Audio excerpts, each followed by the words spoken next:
There is a traditional understanding at the heart of a ransomware attack. An enterprise is locked out of its data, pays a financial ransom, and in return receives a decryption key to restore its systems.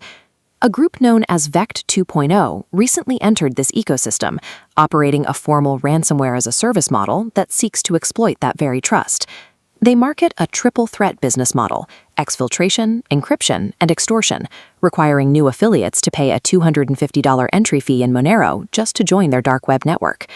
VECT 2.0 has established formal partnerships with established syndicates like Team PCP, weaponizing previously stolen credentials to launch large-scale supply chain attacks. With a polished operator panel and high-level syndicate collaboration, VECT 2.0 appears on the surface to be a masterclass in industrialized cyber extortion. But the ransomware packaging is a facade. In practice, VECT 2.0 functions as a permanent data wiper. This destruction is not a secondary feature, but the result of a catastrophic design flaw within the malware C++ codebase across Windows, Linux, and ESXi platforms. The flaw is triggered by a specific file size threshold, any file exceeding 131 kilobytes. Since nearly all operationally critical enterprise files are larger than 131 kilobytes, the malware guarantees total destruction rather than temporary encryption. This chart illustrates the error.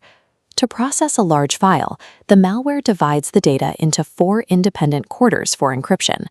The software generates 4 unique temporary keys, called nonces, to lock each respective quarter of the file.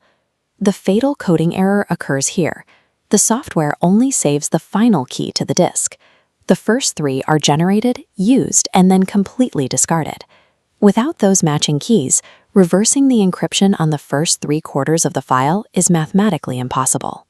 Because the keys are destroyed the moment the software runs, even the ransomware operators cannot build a decryption tool for their victims, even if the ransom is paid.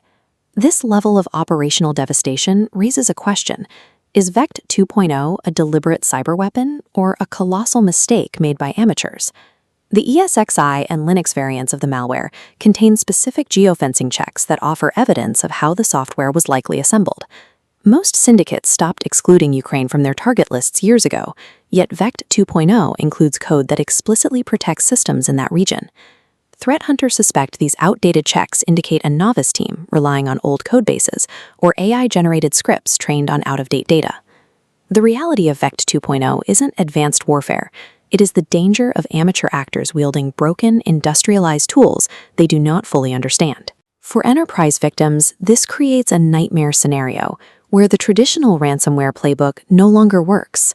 Millions of dollars cannot buy back decryption keys that simply no longer exist in the universe. Because negotiation is no longer a viable recovery strategy, absolute resilience has become the necessary focus for enterprise defense. Survival in this hostile environment requires fully isolated offline backups, rigorously tested recovery procedures, and rapid containment protocols. VECT 2.0 masks a reality of absolute destruction behind the appearance of a standard ransom. In this new era, total preemptive defense is the only way for an organization to survive.